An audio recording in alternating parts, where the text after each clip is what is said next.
The global race for critical minerals is heating up, and Europe is scrambling to secure its own supply. Under the EU's Critical Raw Materials Act, Brussels is pushing to mine and process more key minerals domestically, and that includes lithium. One project that's become a litmus test for this strategy is Savannah Resources' Barroso Lithium Project in Portugal, with the potential to power 500,000 electric vehicles a year. It is a critical piece of Europe's plan to cut dependence on China, but local opposition and regulatory hurdles loom large. Joining us now is the CEO of Savannah Resources, Emanuel Proenca, to discuss what's at stake and where the project stands at the moment. Emanuel, thanks very much indeed for your time. Pleasure to be here. Now, the EU is pushing to mine more of its own minerals under the Critical Raw Materials Act. How is Savannah Resources positioned to help Europe meet these ambitious targets? Well, as you rightly referred, we have a sizable project and one that has been mostly de-risked. It's been more than 8 years of work in fully mapping the resource, fully mapping the mineralogy, working out everything that is essential to make sure that we have a project that is very close to the FS, and that's where we are right now.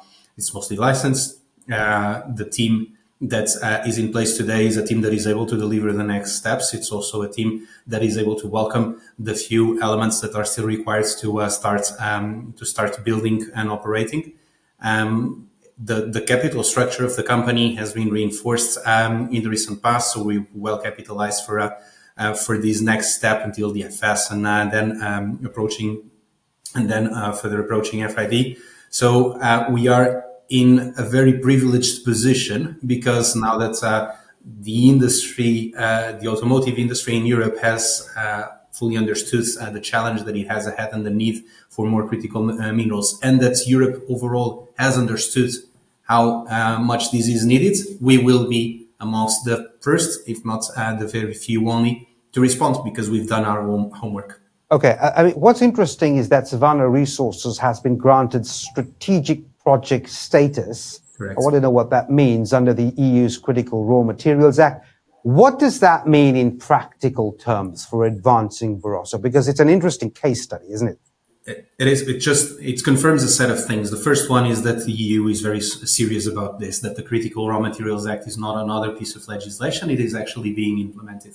Second thing, that Savannah is part of the projects that can deliver this strategy, the projects that really need to move forward in order to ensure that Europe is on a better footing between now and 2030. Third, it does mean that we're doing things right and that we are prepared to deliver it.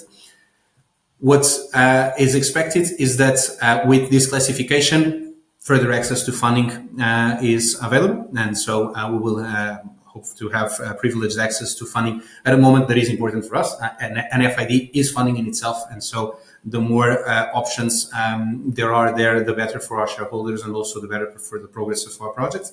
It also means that Europe wants to streamline its licensing processes, and that has two elements to it. The first one, not as useful for us who have done most of the licensing heavy lifting already. So we've gone through the hard work of licensing a project in the European context before adjustments, before improvements. But second thing, it also means that we can think about further growth, think about further licensing and further growth of the project ahead later with a less cumbersome, less bureaucratic process ahead, which is also good. Now, your Barroso Lithium Project could, like you say, power 500,000 EVs annually.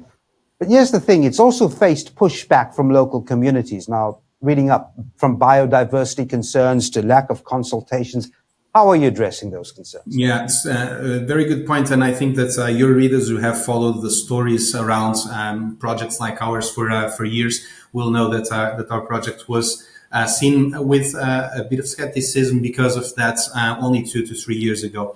And so it is a good question. Truth is that I think that Savannah was also not fully prepared to fully engage with the local community. And what we have done in the last year and a half was exactly that, was to fully focus on making sure we had boots on the ground, We were talking to everyone. We were engaging with everyone. We were starting to hire more locally. We were starting to explain each of the steps that we were going through, and that has yielded very good results. And so you will probably see from my pronunciation and from a few mistakes that I'm Portuguese. Most of the team is now more and more Portuguese. It's basically the Savannah team today is concentrated around either being a very solid expert in the lithium industry, and we have added people who are ex-Arcadium, ex-Pilbara, ex-Fortescue, ex-Minres into the team, and then Portuguese people who are experts in their specific area of expertise and are more and more living in the Barroso region, just by those people that only 2 years ago were opposing the project and today are fully understanding what we have and are now starting to look at the opportunity. So plenty of people asking for jobs, plenty of people engaging better with us. We even got an association that says locally, we want to engage more with Savannah. We want to better understand how to reap the benefits of this for the community. So we are in a very, very different position from where we are.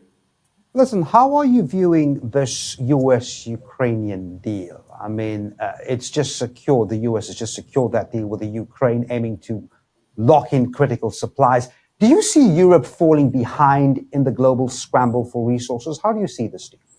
I don't think so. Obviously, there's a lot to be said about the Ukraine-US deal, but it's mostly first geopolitical and second associated to the specificities of each of the two countries. But I would say that everyone knows that it takes long to deliver mining projects. It takes very long to deliver mining projects.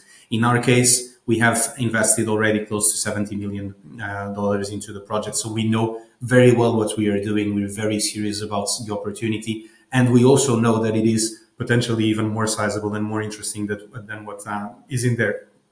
I think that Europe as an economic bloc that has legacy in the technology that is now starting to fade took a while to accelerate.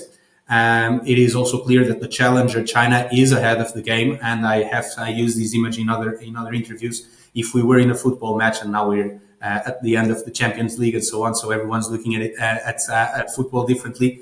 If the transformation that batteries bring to society and to the economy was a football match, we would probably be in minute 15 to minute 20 and China would have scored a goal. Okay, but there's plenty to go, plenty of work to be done, and plenty to go. And at the same time, even more than a struggle of economic blocks here, it's a struggle of how we can accelerate the development of full new value chains.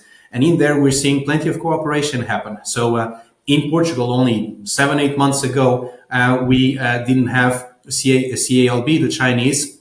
They hadn't announced that they would start building their plants. They have now. They're starting to build a plant in southern Portugal next month. Volkswagen hadn't said what they would do with one of the main plants they have worldwide, which is in Portugal. They have now confirmed that they will do the ID1 there in Portugal. We didn't have AMG Critical Materials looking at the country. They're now Savannah shareholders, and they're thinking of building a refinery in Portugal in the future. And so you see, we're talking about Portuguese investors, UK companies, American companies, Chinese companies, and so on and so forth, and German companies also, all working together towards building a relevant additional bone of this whole value chain. And that's what's happening, and that's more and more what will happen going forward. All right, as I wrap up, and just very briefly, looking ahead, the biggest challenge for Savannah Resources, I mean, is it securing permits, funding, simply just convincing Europe to back domestic mining projects? Just very briefly, what's it for you? Executing.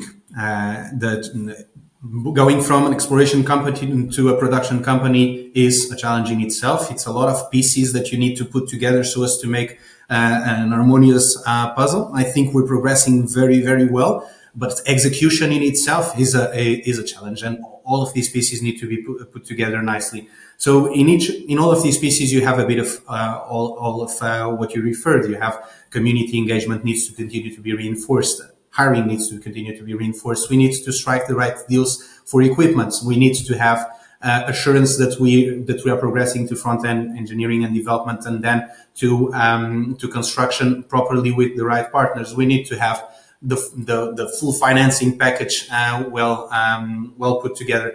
At the same time that I look to all of these things that we need to do, I'm very excited because I think we are in a privileged position. We have a great resource, we have a great project in one of the best jurisdictions to build a project like this, and we now have a few of these other pieces that make us deliver.